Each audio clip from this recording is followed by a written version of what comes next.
Hi everyone, this is Killshot from 99 Gaming. This is The Walking Dead Season 9 leaked script and how it now makes sense. So tonight we are going to talk about the leaked script that did surface a couple months ago and some behind the scenes work that was done. It was initially it was debunked, and then we're really looking at it in a little bit more detail. Hopefully it stays on the site. We've heard different rumors. I know there are some sites still have it, but we've heard it's been taken down in several places. We're going to go for it. It's just for debate. We're not going to say it's legit or not legit. So AMC, go easy on us. Show us a little bit of love. We're just here for the conversation. I want to thank all of you guys for being here tonight. Last couple nights we have had a lot of fun, a lot of good debate. I know it's been a little bit of a downer talking about possibly Rick dying, but it is looking more in that direction. Before we get into tonight's chat, do have some super chats up in the house. I want to say what's up to Valar saying, hello, 99 Army, Kill Steph, Emmy Kale, Sweet Tom, sponsors, patrons, all the super chatters, and of course, Machine Gun Kelly as well. Come on now. Give me a little bit of a break. I know there's a lot of Eminem fans, but somebody's got to represent. And also, June Smith says, let's get it on. So it is going to go down tonight. We're going to discuss it. We're going to break it down. You can see the circles up on the screen. I think that image of what I'm going to say now is Shane. I do think that is going to tie in to this leaked script. Now remember, this leaked script was out there before all these other images came out. So the more images that come out that validate that, the more likely it is that that script has some validity, right? I mean, it came out before the trailer and all the other stuff. So we're going to have to go in and really break that down. And some of the pictures that are out there, some of the hints that we've been against, I'm starting to rethink some of them. Just have to be honest. But I am going to give you an alternate solution too. So it's not all going to be doom and gloom. We will add just a shimmer of hope for what potentially could come after.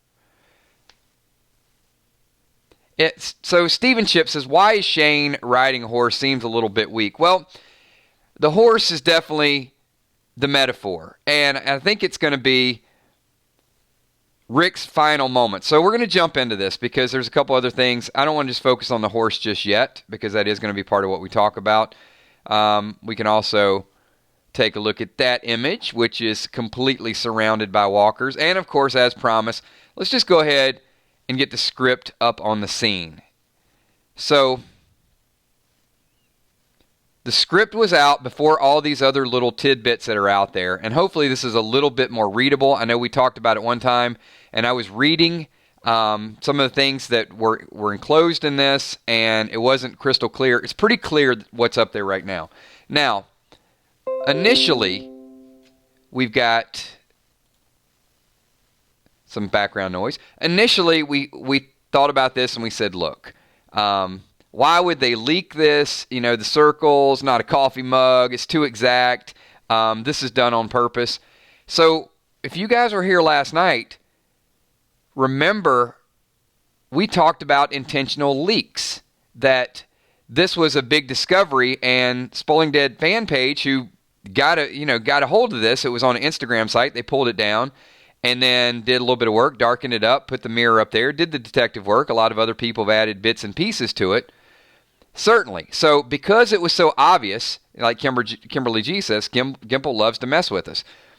All I'm going to say is, what if this time they're not messing with us? What if all of these, the script has been handed to you? You got the image. We're going to go out and say Rick's final episodes. Andy's going to talk about death. What if in this instance it is not a game of cat and mouse? It's just get ready for it. Here's the script. Go figure it out. Because that was really what we used to debunk the whole script in the first place. Like, come on, somebody's going to be that stupid? They're going to put the name across and they're going to post it. No, I don't think it's a matter of stupidity at this point. I think it's a matter of let's decipher a little bit of it. So we're going to go back and, you can obviously see Rick is in the scene. There's some talk about Rick's gun. It even, some of this has been deciphered afterwards. The python. But then you got Michonne still running slows and as if she's running toward Rick. Now, there are some scenes from the trailer There's one that's kind of at night that shows Michonne kind of chopping through, trying to, kill some walkers. We also see her, picking up Lucille, whether that comes into play or not. So Michonne is involved in this scene. Now, the question that I have for you, and look, all of us were on board with trying to debunk this. There are things in this that who could have been clever enough to write things in this script that have kind of shown themselves a little bit in the trailer. Lest they had a trailer and they wanted to make it look like a script, but it looks somewhat legit.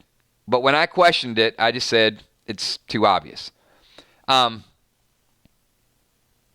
You can see the words in white that say starts to, and then you see of the herd. So we've seen Rick, we've seen Michonne running, we've seen a herd, we saw pictures in the trailer surrounded by a herd, and then we see Daryl. Now, it appears that something happens prior to that, and it says Daryl, and then Rick utterly gutted. Now, utterly gutted just does not flow, and there is some more opportunity with that. Denise, it's not a question of everything making sense. Because I think the flashbacks are going to accomplish a certain portion of that. Like initially it was said, well, Shane's in the scene. Why is that? Why is it Shane? Why not everybody else? And then we've heard through filming that there have been other characters that have been filmed with us. So let's start with just the basics, okay? Struggling to hear Shane. Or struggling to beat Shane, or struggling to tear Shane. Let's just focus on that, okay? This came out before John Bernthal was seen on site, and before it was confirmed that the character Shane was going to be in here. So I have to ask you, first of all, that's an awfully, awfully good prediction. Now, Shane is not anywhere in the trailer, so that would debunk the fact that someone got a copy of the trailer and saw bits and pieces and then wrote this fake script. So we've got Shane's name in here before people even said Shane would be there. It's starting to lend itself to a little bit more credibility. So I want to ask you, why, when everybody knows, this is not, I'm not trying to insult anyone's intelligence, I'm just trying to remind everybody, why is Shane there? Why is Shane filming? He's clearly, if it was an actor like Heath where he could still be alive, I get it. And you could say, well, he's there because they're going to add him back to the story. Shane's there, and Shane's there for one reason only. And that is as a dream, well, two reasons, possibility. As a dream or as a flashback. So, Lakeisha, back to the point, why the perfect circles, because this is something I argued in the beginning. That was definitely a missing piece for me. People just don't draw these perfect little circles, and this gets out there. Chaos, confusion, what The Walking Dead is in between, unless it's an intentional leak. If it's an intentional leak, and AMC wanted someone to post this, and this is why I'm going to stand behind this. I think there's no doubt that they wanted this information out there. That they wanted it out there, they wanted it figured out before people could spoil it. Or allow people to spoil it earlier and then adapt to it and accept it. Make some nice, perfect little circles there. Throw it out there for everybody. Let them go crazy over it. They're going to think it's fake because it's so obvious. So they're going to debunk their own debunking, which is exactly what we did. But once again, if it's intentional, if it's obvious, we can't really fight it. So this script gets out there, Spoiling Dead's fan page, they do their homework, they research it, they get some bits and pieces, and then lo and behold, we find out that John Bernthal's in Atlanta. And the script makes sense. Lo and behold, we get the trailer out there. And there is a hell of a herd that's out there. We're not talking about a little herd. Then we also start getting these casting calls where you're getting hundreds of people out there to do casting calls, and they put in the tagline, cannot be claustrophobic. So you guys answered my question a little bit ago with Shane. Can you think of a scenario where someone would have a cast for a walker where claustrophobia is going to discount you from being in the show? Except you're walking down and you're going to be shoulder to shoulder, and there's going to be a whole bunch of you. That's what I think of when I think of you can't be claustrophobic. They ain't going to fit 100 walkers into an elevator shaft. Casey, it's absolutely for hype. It's absolutely for ratings, but there are some other things. Kale, I think a cave probably would make more sense than a tunnel at this point because they're going to be out in the woods. But I would say it's probably going to be this big herd of walkers walking down the street.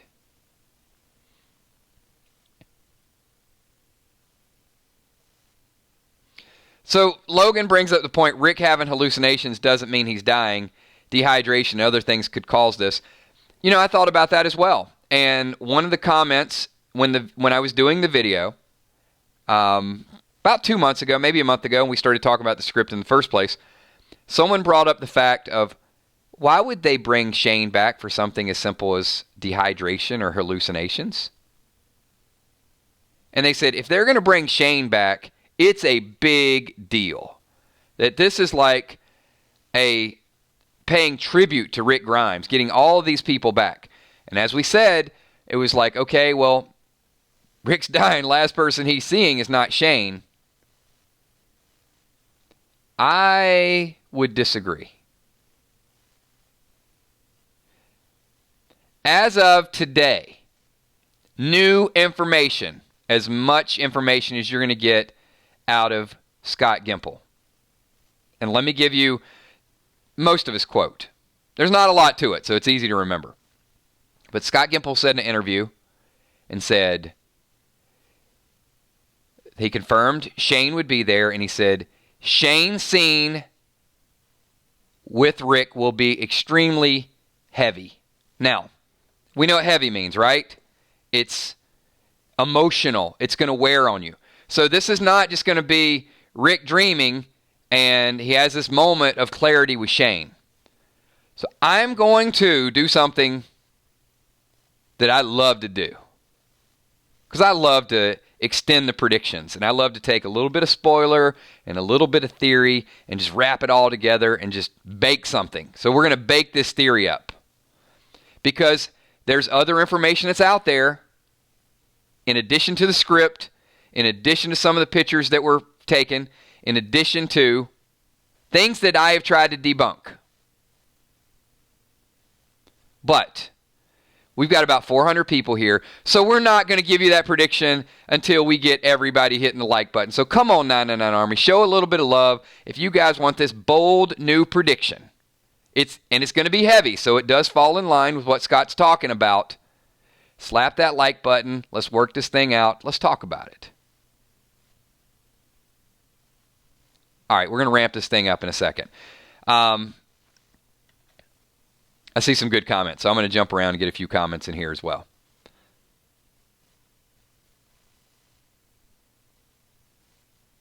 All right, that was quick, right?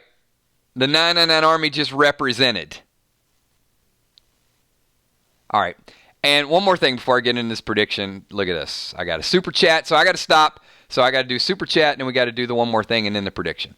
So Steven Chip says, do you think that after the Walking Dead mid-season finale, the season will be as similar to Fear the Walking Dead after Madison's back half a bummer? Steven, let me address this. Because this has been a debate by uninformed YouTubers and their attempt to brainwash our Walking Dead fans and the group that loves The Walking Dead. And this is why you can't always go with the crowd. One thing that we're going to do here, and one thing the 999 Army is going to do, is all those negative people, all those people bashing it, and I'm not saying you're one of those people, but I'm just saying that it's out there from other YouTubers. We hear about ratings, right? Ratings are so bad with Fear. People stop watching it. Fear got 1.5 million. It's dead. This is the worst season ever of Fear. Ratings have tanked. Right? You guys heard that? If you heard that, give me a quick 999. Because we're about to make a whole bunch of YouTubers. I'm not calling anybody out by name, but we're about to make a whole lot of them look really stupid.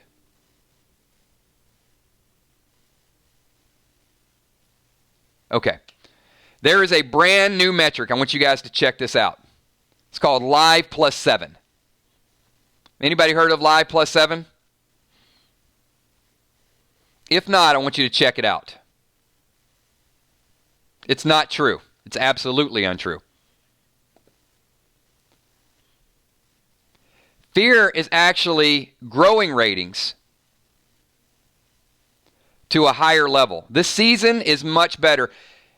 Live Plus 7 is where they take the live number of viewers and now they're adding the views and the streams from 7 days after.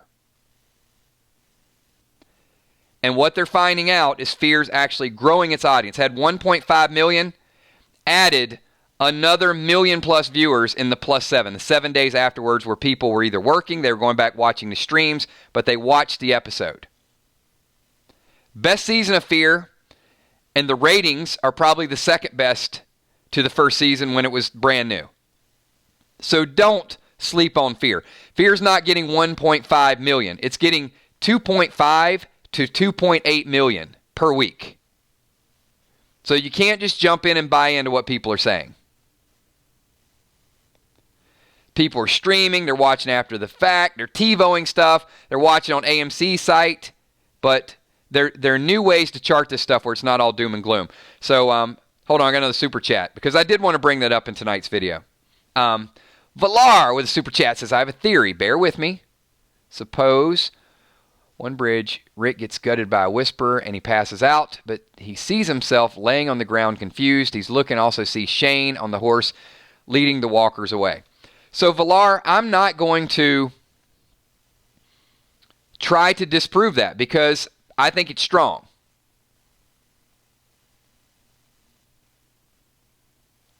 And I think it would satisfy the script to a degree. And I think it would also leave it open-ended. And I'm fine for open-ended. So, Valar with the second half of that super chat, let me jump on that as well, too. See how that correlates to the first part. He also looks back at the group passing right by him, going to his body. Thoughts? So, Jason loves it, and the Walking Dead nerd loves it. Look, I'm not in opposition to that theory. I love any theory that is strong, is powerful, and has a chance of keeping Rick alive.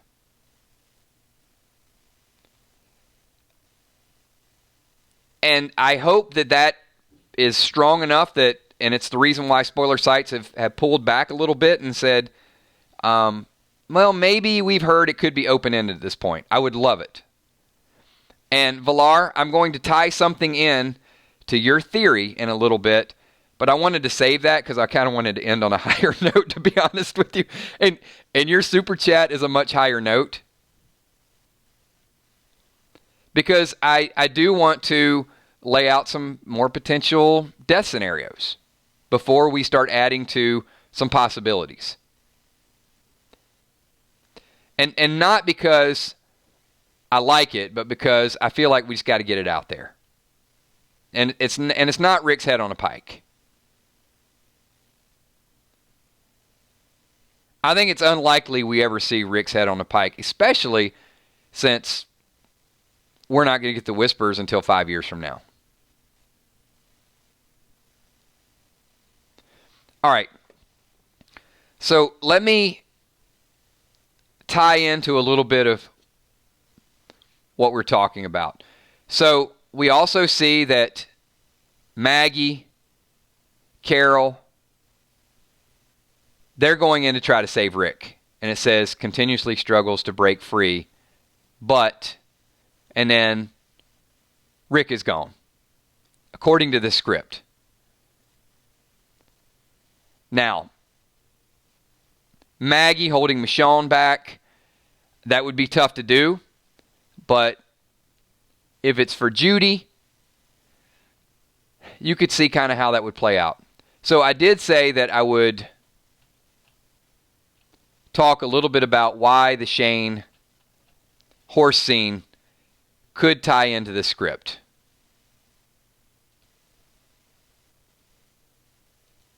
Because there's two more things that were discussed, that were talked about, that were leaked.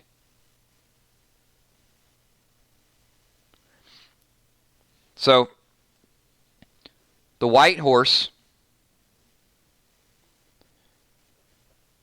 Rick's hands, and Shane heavy. All right, so those are three clues that's been out there. So, the Spolling Dead fans, once again, they had a member take a picture of a white horse prop. And we've really tried to debunk it, right? Like, why would you do that?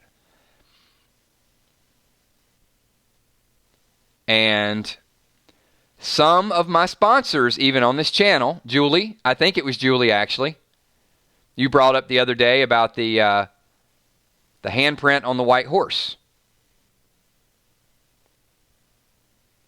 Yep.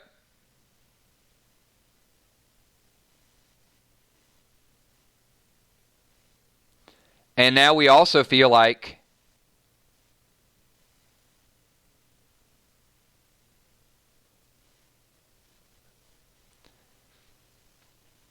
yeah. He's gone. Thank you.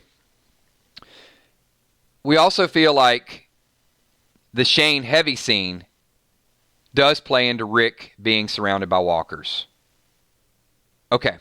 So before we get into some of the hope and some of the things that could happen, maybe it goes down on the bridge. Maybe it's after the bridge. Rick gets surrounded. We know if Shane is on the white horse does not exist. Because Shane doesn't exist. And that's what we got to keep reminding ourselves. And I'm not trying to insult anyone's intelligence. I just got to kind of keep talking through it.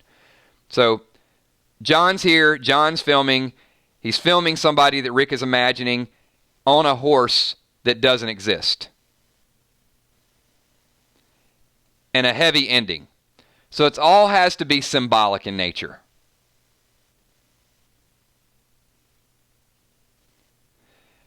But we also have the prop of the white horse with bloody handprints on him. Now we cannot see the entire horse because in the trailer it's blocked out by walkers.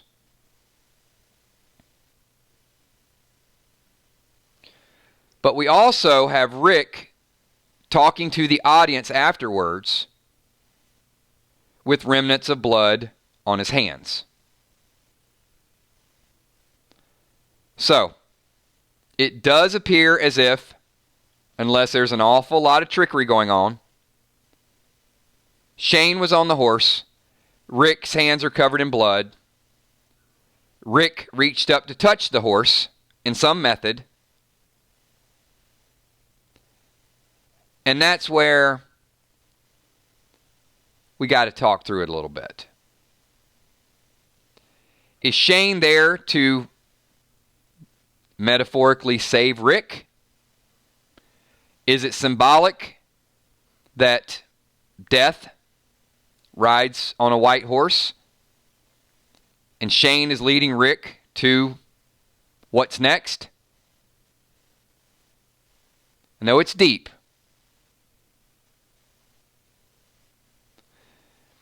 Stephen, it's not about Shane saving Rick in the real world. It's about Rick coming to peace with his relationship with Shane and envisioning Shane saving him in his final moments while Michonne, Maggie, Daryl are watching Rick in real life get ripped apart. Now, that's going to give you a little bit of cold chills because you're going to feel like you're on two planes when we talk about this. Rick sees something, and we see what Rick sees for a moment, but Michonne, Daryl, Carol, everybody else sees the gruesome nature of what goes down. And the heavy part of this is the emotional connection that Rick has made peace with Shane. And Shane symbolizes death.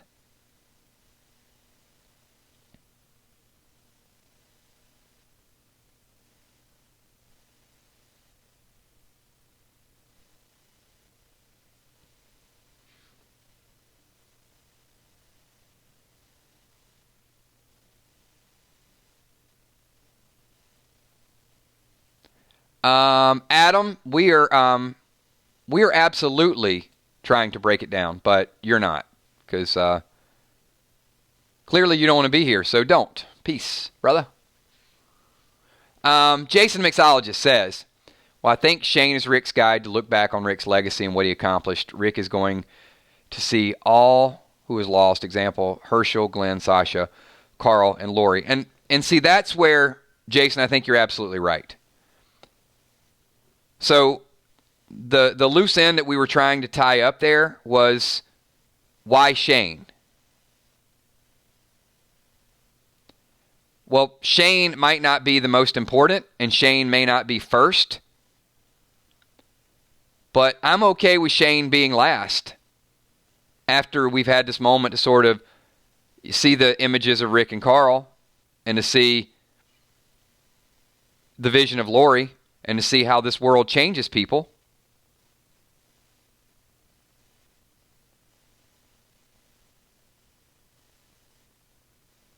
And I also think it's important for Rick to see these people at their best possible moment. Well, Logan, that's a matter of perspective. How could you have brutality and grace in the same scene? It depends on how much they focus on one over the other.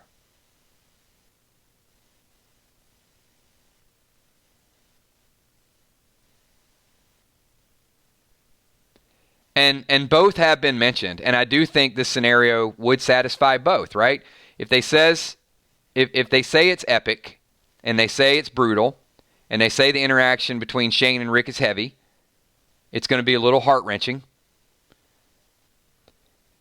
We're going to be struggling with losing Rick. But look, I mean, you also have to react with what's happening in front of your face. I mean, there's going to be time to mourn Rick. There's going to be times that we're going to miss Rick. In this moment, we're probably not going to be missing Rick. We're probably going to be in complete shock and trying to understand it. And then 30 minutes later, we're going to miss the hell out of Rick.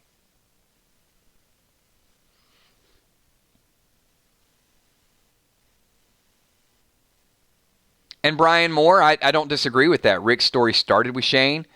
Would it make sense for it to end with Shane?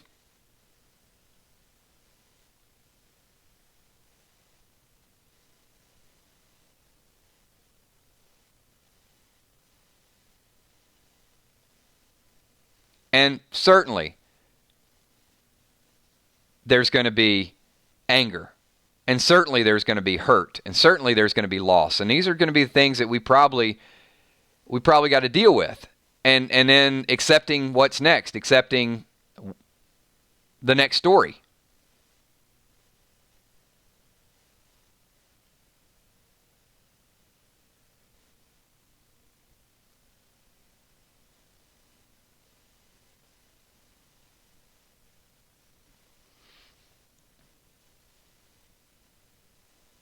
Yeah, Jacqueline, I'm not feeling that that long black hair being Rick, especially when Rick is kind of grayed out, and I think that's that looks like a Shane police shirt to me. I don't think you're going to get the final images of Shane. I think you're going to get Shane when him and Rick were cops, and they were both wearing these tan cop shirts. I'm 100% convinced that's Shane.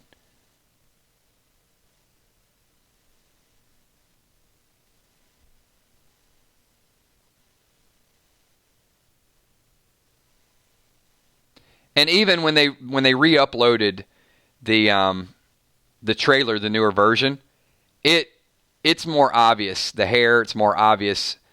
There's a couple extra seconds been added to this mix.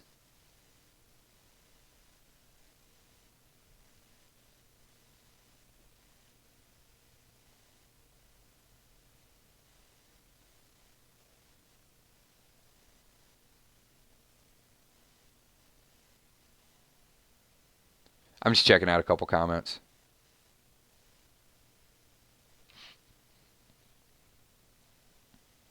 Well, and I think going back to Jason, the mixologist's point, and a couple other people, Brian, with the interaction with Shane, you're probably not going to get crazy wild Shane. You're going to get his partner.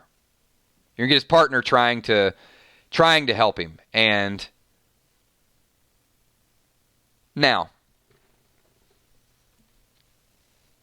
how that plays out could be interesting as well. The handprint on the horse. Is it possible that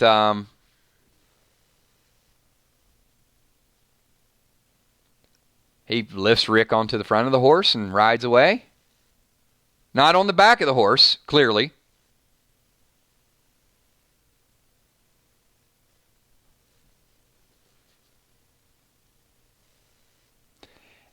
And I absolutely think that something as big as a potential Rick death is going to be full of symbolism.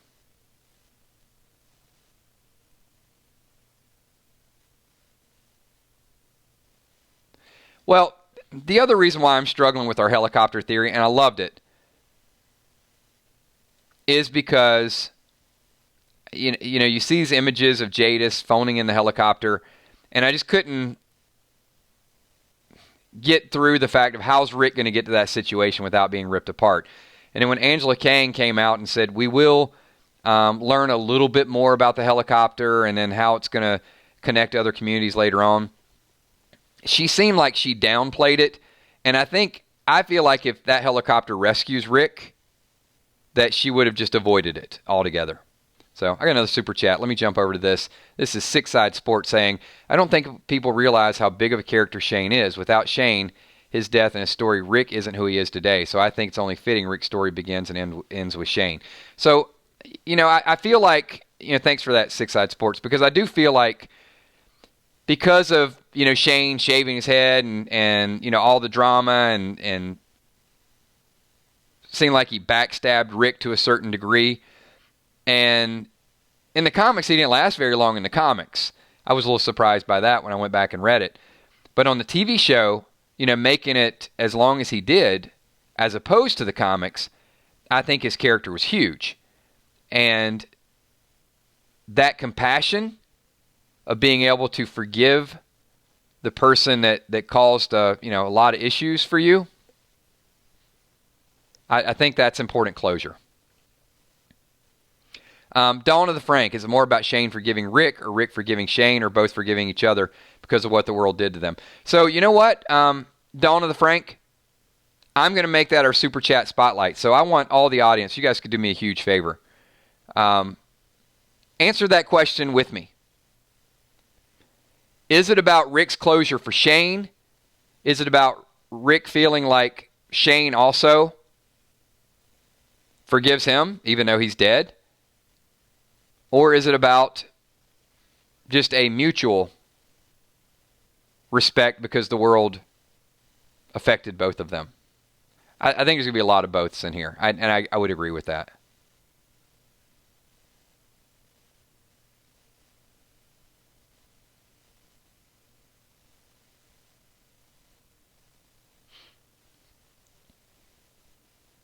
I mean, these are good answers.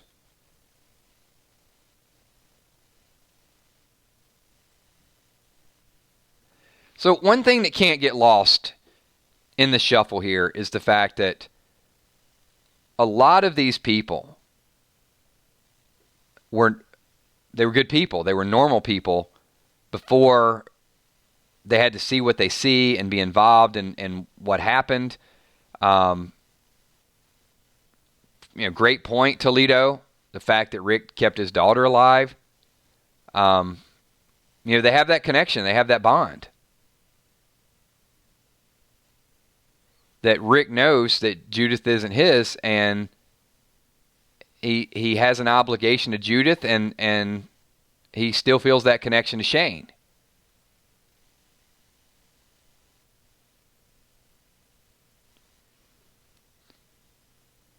And I also think that sets the stage for other characters' existence of how they're going to play out. Is we have to have that constant reminder that people change. They're not the people that they once were.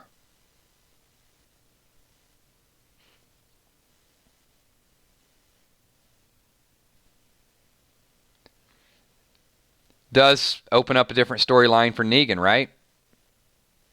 And for Alpha. And for Jadis. And for those people, maybe we don't know everything about them. And there's going to be a lot of things that we don't like about them.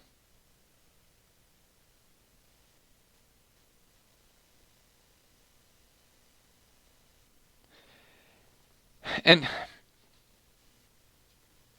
drama, I think that's a good point. But the show has changed a lot. And, what Shane's intention was, whether he always had that intention with Lori or whether, they really thought that Rick was dead and they had moved on and there were mutual feelings. I mean, it's tough to really get into what was kind of manifesting with Shane before the apocalypse. And you just think that they were friends and it just started to change.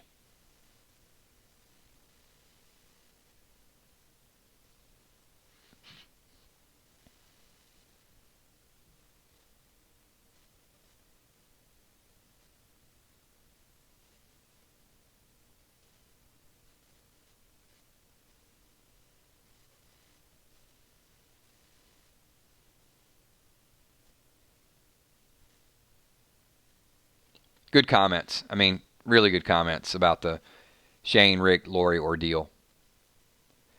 I think it's easy for us to pick any timeline and focus our attention and our hope and our anger based on that. Whether it's the Rick death or whether it's, the fight or, whatever. I mean, we could always zoom in on one part of that and just say, well, this makes or breaks the character. But I think there's just a lot of past history of the two of them. Shane would sit in the hospital with Rick, hoping that he came out of it, just not knowing.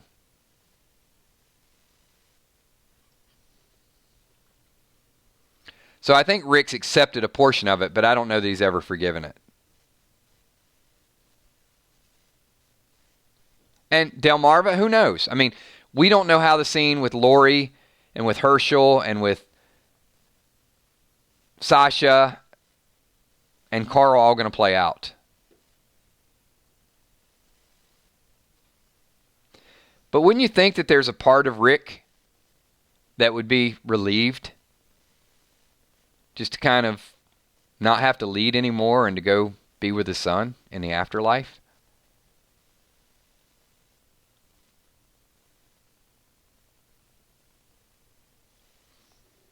I mean, I don't know that makes a beautiful story.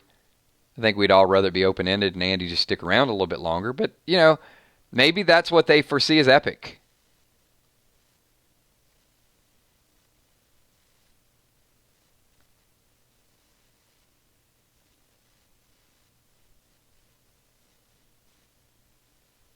And from a writer's perspective, that might have been, maybe that's as epic as they could make it.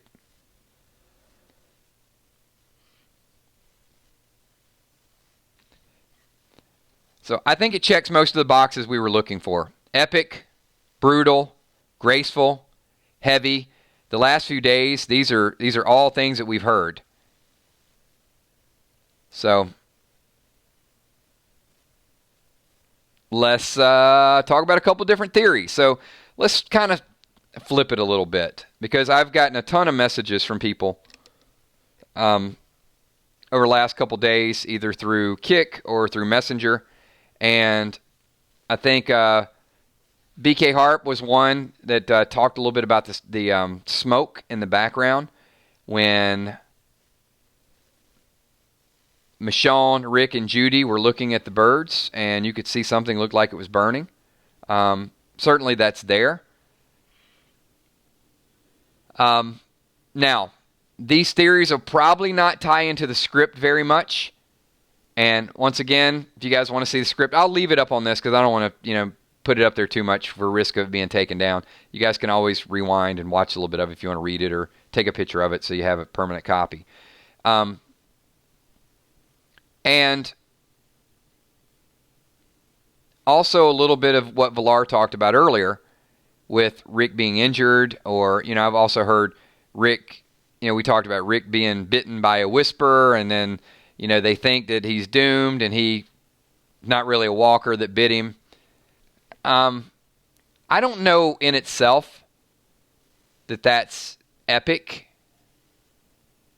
I mean, I have to be honest. If I'm not pulling for closure, but they could still make a semi-sad, beautiful closure type of ending that, even though I wouldn't support it 100%, it might hit me.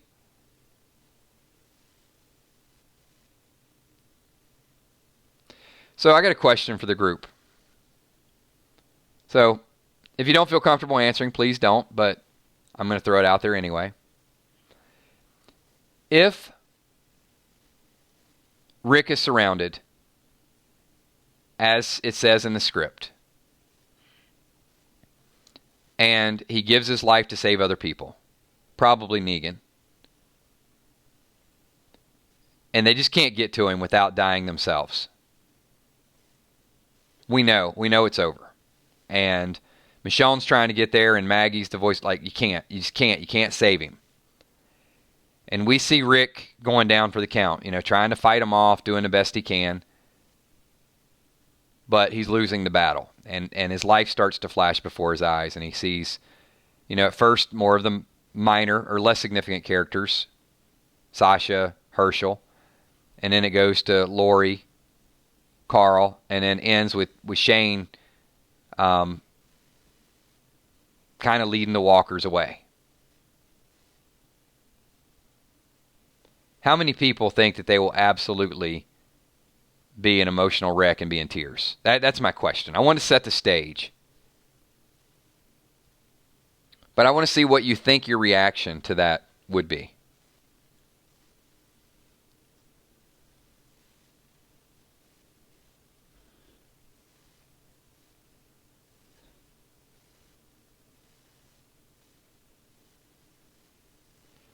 Okay, so with that being the criteria, I'm going to say that that's epic. If you can get that much emotion out of an audience, you can get that much connection out of an audience, then whether you agree or disagree with it, I mean, it is. I mean, what TV show, what character could move you like that?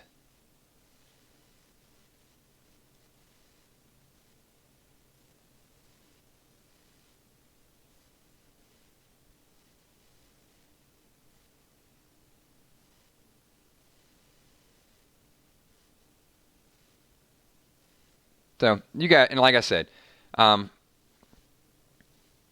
that's why I said if you weren't comfortable, don't type it, because this is part of the video, obviously.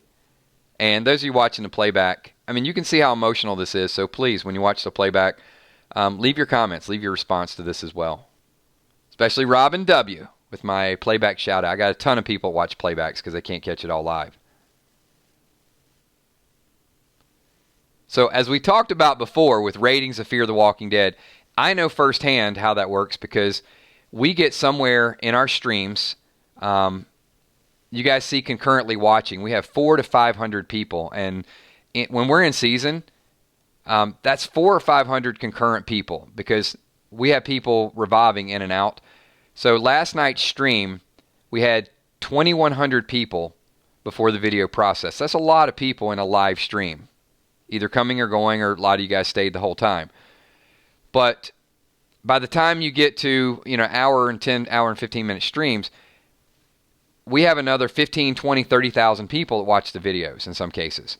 So when people talk about Fear and 1.5 million people watching it, but yet you get another million people that watch it within the next 7 days, that's a big audience. It's still by far the second most popular show on AMC, so it's doing well.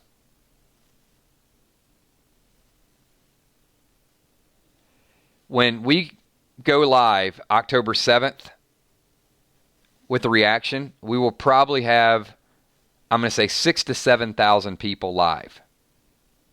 It's going to be a madhouse. When Rick's final episode airs, I have no idea how many people will be in that room live. But it'll be record-setting because a lot of people will be in there just to tell us that they hate the show and they'll never watch again.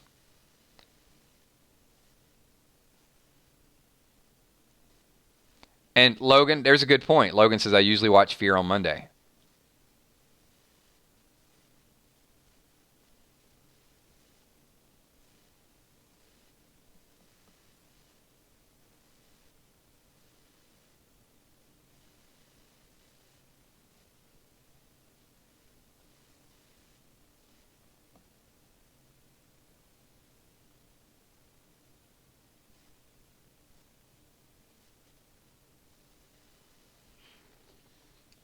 Good comments. That's a lot of tissues. Yeah, The Walking Dead should take some stock in Kleenex before this happens because it's going to be rough.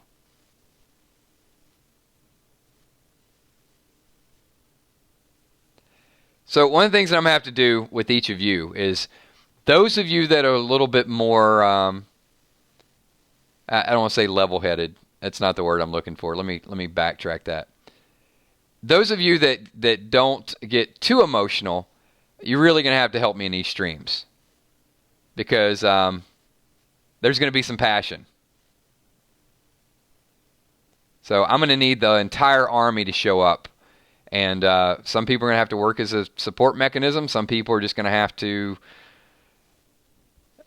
some people just let it all hang out, I'm sure.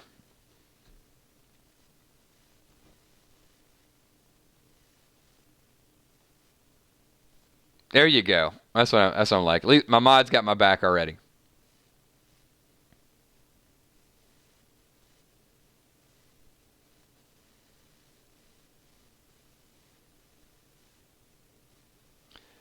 But if Rick, with that bloody hand, touches the horse, and Shane helps him up on that horse and rides away, I just kind of, I don't like it, but I do like it. I in a weird sort of way. I mean, that would be just, I don't know. It's tough. It'd be a nice gesture. Rick's just being destroyed, and as viewers, we're seeing that brutality. We're going through it. But then you have this out-of-body experience with Rick, touching the horse, and Shane pulls him up there and just gradually rides off while the walkers are pursuing him. It's happening, but it's not happening. Yeah, I mean, Pete, it's epic to me. I don't think it's bad writing.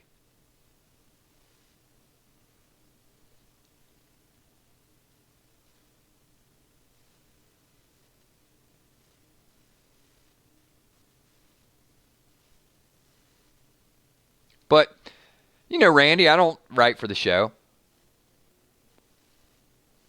Yeah, okay. Well, I mean, some people are buying into that.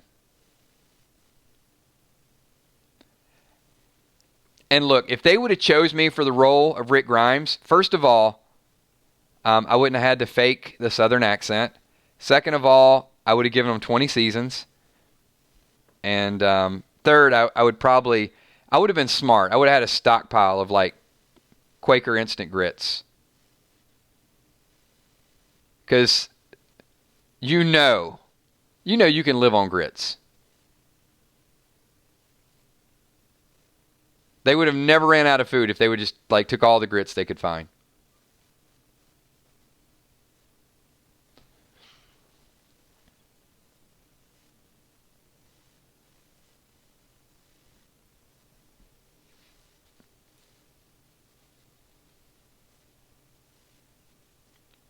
Now you got a point.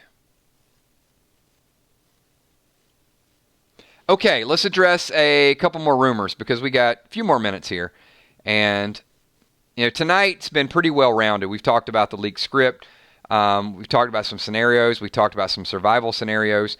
So here's some news that's out there as well. The Walking Dead said that they see the Walking Dead universe lasting at least another decade.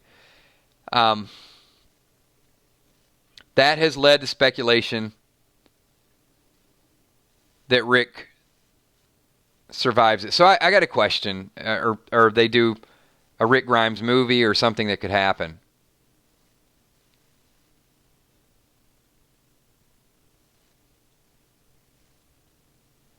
Laura Butler, that's a good thought. He'll see Shane, but will it really be Negan? You know what? I'm down with that.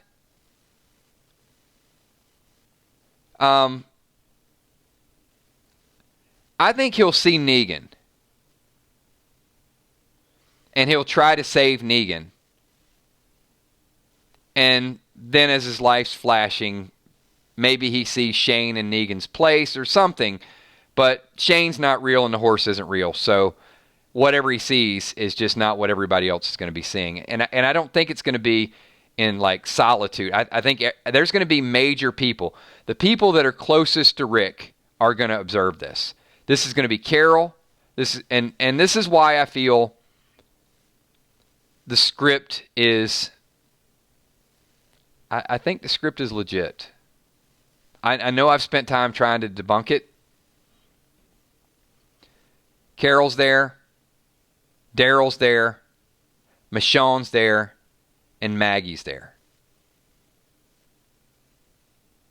That's pretty much all you need.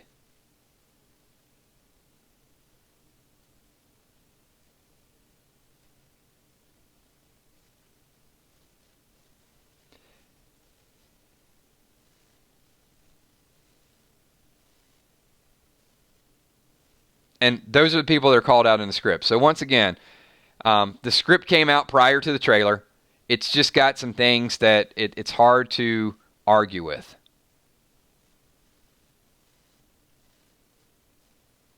Now, the problem is going to be, I asked you guys that question a little bit earlier, and then we'll get to a little bit of the news. You're going to be emotional. You're going to be moved by it if it happens this way. It's going to be a beautiful ending. But an hour later, you're going to be pissed off. And you are going to wonder what comes next and who's going to lead the show. And they are going to be reason. And it's a very risky situation for the writers. I hope we're wrong. I absolutely hope we're wrong, and I hope it's open-ended, and I hope it's not just in our minds that we don't see it happen, so we're left to our own devices. If he's surrounded. Now, if he were to get away and they leave it open-ended, and it can end however you want it to end, like if you think he should die or you think he should live, I'm okay with that. But if he's surrounded by these walkers and common sense tells us that he ain't going to survive it, then close it out. Close it out and just let him have forgiveness from everybody else. That's the best I can possibly do. Okay. Some of the news is out there, and I saw a couple of you, when I asked the question a little bit ago, you said that you've seen this as well, that the Walking Dead universe could last another 10 years. So a minor theory, this is just minor, that's starting to make its waves, I guess. It's being discussed. I don't know how I feel about it yet. Is there a scenario that you could see Rick leaving? I think this is a little corny, but I'll throw it out there for you guys. It's not my theory. Rick leaving, perhaps going to find his brother, or leaving for some reason, and it's staged. I don't buy it. I mean, I got to find a little bit more. I'd have to see. It doesn't seem like there's enough other stuff that goes along with it to make it a legit theory. I mean, it sounds more like hope. Like, I want hope, no doubt about it.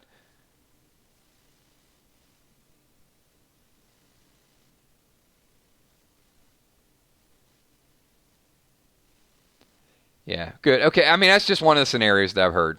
I didn't feel like it had enough to really make an all-out debate or discuss it.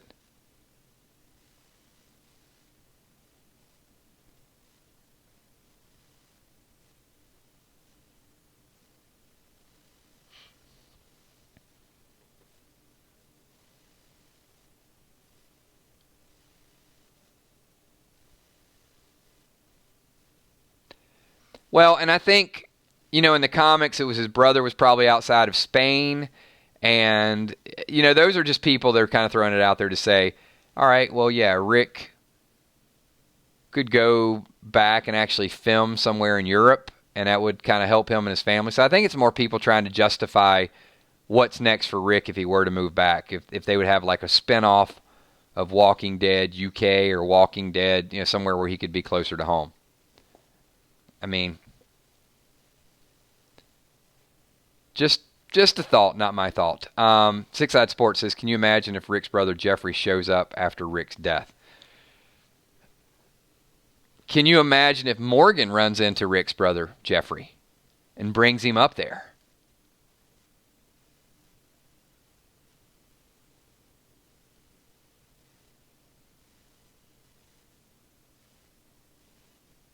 Now, we have talked about Walking Dead up north, where it's a little colder. And we do have a pretty large international audience, so we're going to wind it down here in a couple minutes. So the question I have to ask you guys, and please chime in with this. And if you're watching the playback, definitely leave this in the comments below. Walking Dead is a worldwide phenomenon.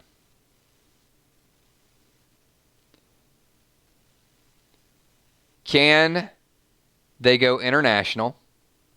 And if they were to go international, where would you like to see the next storyline take place?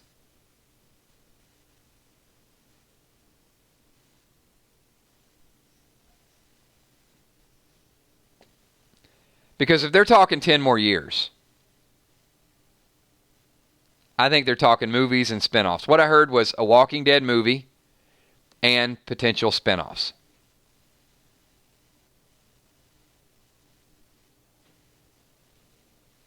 Just wanted to get some. There's no right or wrong to this.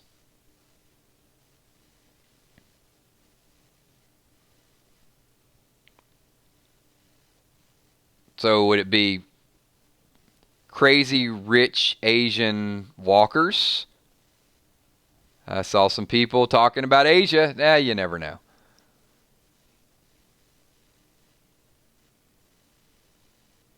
The UK?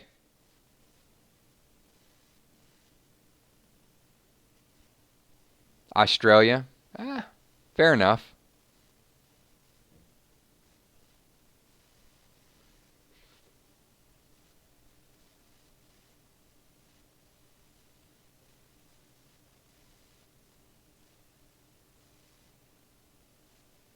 I also think it's important, And I'll close with this because we have talked about the ratings. And there's always just these predictions. And I think I will call out comicbook.com. I'll call out Brandon on this because he was the one that did an article about a week ago and said the Walking Dead, Fear the Walking Dead ratings are tanking, and they've tanked ever since Madison left. And that's not true because this live +7 and many of you saying, look, if I don't get a chance to watch it, go back and watch the playback, doesn't take all that into account. And as much as I like Brandon, a little bit more research should have happened with that.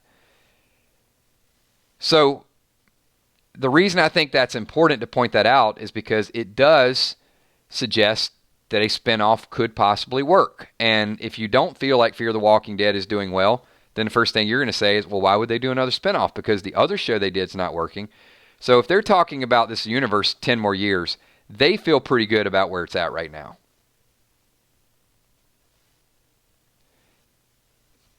And this is why I also think it's really, really important.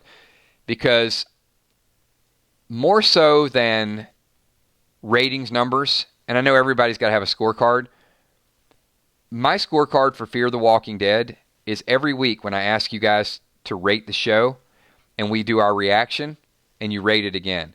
And when you guys are consistently given 8.5s and higher in most cases, it's a good show. It's good enough to get us to tune back in. It's good enough to give us something to talk about. It's good enough to make us wonder what's next. It's not always great, but it's a good show. And a good show can become great. It can also become terrible. I mean, but I do think that this is a step in the right direction.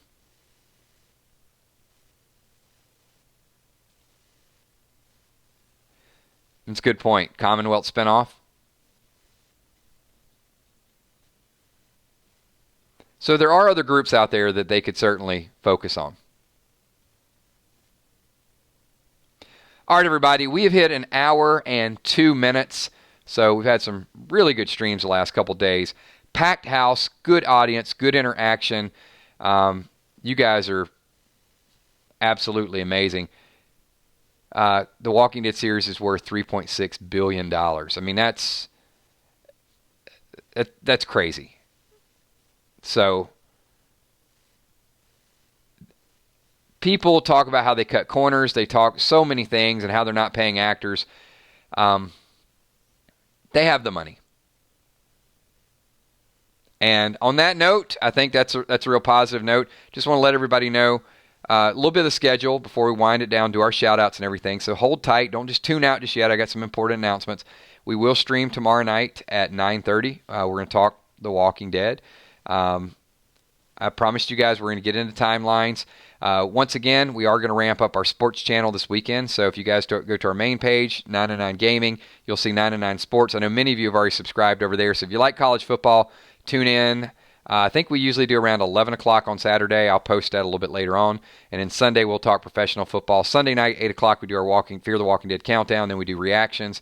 And then 9:30 every night, Monday through Thursday. We are here. So if you have any doubts, you know where to tune in. You know where to find us. If we ever cancel a stream, it'll be posted on our Walking Dead Facebook page, the Walking Dead 999 Army. And this is, for those of you watching the playback, this is where we do the closing credits. I'm going to do a lot of shout-outs. So I do want to start out and shout out the Patreons. We have got a packed Patreon house. You can see the billboard is almost full. A couple more, we're going to fill this thing up. We're going to do a bigger billboard.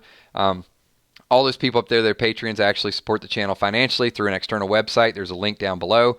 So if you're interested, the money goes to advertising the channel. It goes to pet rescue. There's a lot of different things that we do. So appreciate all the supporters that do that. You guys are absolutely amazing. Also, the sponsors, you can see Jimmy's Jammin', Walking Dead Nerd, Valar, Michelle M., Jason Mixologist Daily. A lot of people up there. They got the green name highlight, and they got some custom emojis as well. Also, we rock some 909 gear. If you're going to a Walker Stalker Comic-Con, we got that down below. And as I mentioned before, we also got the Facebook page. Just some place cool to hang out and get some announcements and do your memes and a lot of funny stuff. So appreciate everybody being here. A special shout out as well to all the people that super chatted tonight. We've got just a a ton of people that super chat every time we do a stream, and you guys know that is a financial donation as well, but it highlights their comment and just gives us a little bit more spice to the conversation. So I want to say thank you to Villar, June Smith, Stephen Chip, Jason Mixologist Daily, Six Side Sports, Dawn of the Frank, and Laura Butler. Thank you guys so much for your super chats tonight. And everybody else, this is a super shout out to the 999 Army. And once again, if you guys have not hit that like button, hit the like button. Come on, Army. Show a little bit of love. My moderators, Emmy, Steph, Tommy, Kells, absolutely top notch. You will not find a better group of moderators anywhere on the internet. Actually, anywhere. They, they do a lot of awesome stuff. They're watching the chat. They're keeping everybody in check, and they're also participating in a lot of stuff. So special shout out to all of them and everybody else. Give me a quick 999 so I can do shout outs. And if you're first time in stream, hit the 999 in the bottom right corner of the screen and subscribe because we want you back here every single night. So we got June Smith with a shout out. Give me some nines, everybody. Let's see it. Let's see it in chat. Shane Hassan, Toledo, Betty Jackson, Mike Reiser, Liz Burnett, Murray Ross, Andrew Narcisco, Lakeisha Faison, Lisa Marie, thank you, Tony Arovio, Kim McCurley, Coma Drug 235, Sherry Wenzel, Paul Eagle 1000, Albert Arthur, Justin Barrett, Cammie, Timothy Lamora. Timothy, I saw your comment a little bit earlier. Hopefully this one wasn't as depressing as the last couple days. There's a slight bit of hope. We'll hold on to hope until proven otherwise. One Conscious, thank you. A lot of good interaction from you tonight, too. One Conscious, appreciate that. Mr. Two Phones, Tim Nino, Crystal the Singer Chick. What's up, Crystal? Jimmy Coonan, Julia Drums, Jolene Gatlin, Samantha Coombs, Zelda Faz, Craig Judkins, and also Blood Eagle. Good to see you again. What's up, Blood Eagle? I haven't seen you in a little while. Kimberly G and Kimberly G. Street Strat.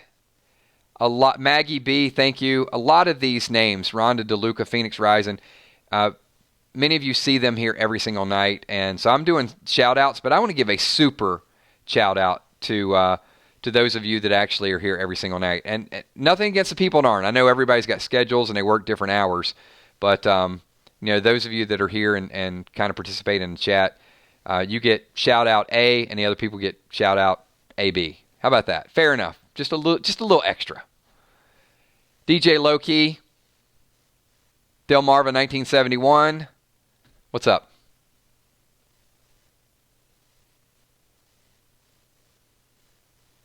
Lieutenant Ripley here at 2:30 a.m. Love our International Army as well. Michael Curie, Jamie Parker, Ida Roma, Bumblebee Brown. One thing that's awesome about this group, too, is not only is it, the ideas and the concepts that I talk about and I research, but just watching how you guys interact with each other and how you build your own theories during the chat. Because there's a lot of times when I don't call on someone because I'm getting ready to, and 2 or 3 people are like, hey, that's a good comment, and they acknowledge it. So thank you for that. Howling Wolf, what's up? Brian 9554.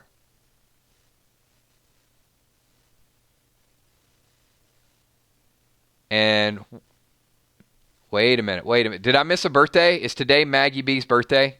Can we get a confirmation on that?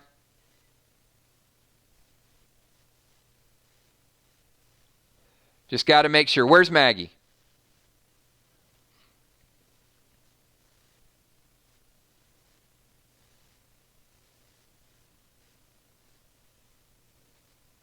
Yeah, I'm starting to see a few people with the happy birthday shout outs. There we go. Okay.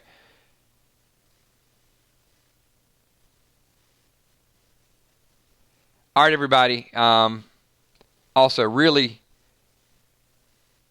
loyal, and Maggie's been here for a while. One of my first Patreon supporters as well.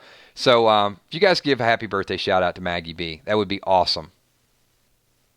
And my sincere gratitude for everything you do for this channel, being here, your involvement, and hopefully you had a wonderful birthday and a lot of love from the 999 Army. And I cannot believe that when I'm in the middle of doing a birthday shout out, this guy who has not participated in a single part of our stream actually has the audacity to say sub to my channel, and it was immediately blocked.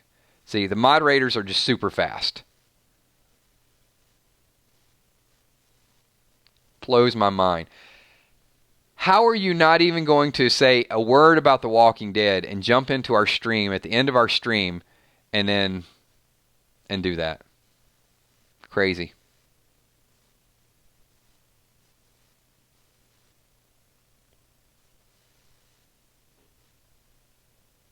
That is some birthday love right there. All right, everybody. I love it. You know what? That's why the moderators have such a nice job. I love it. I love all the comments. So thank you for all your support.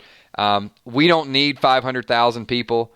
We just need a group of good people, and I think we got it. So you guys have a wonderful night. I will see you all at 9:30 tomorrow night, and peace.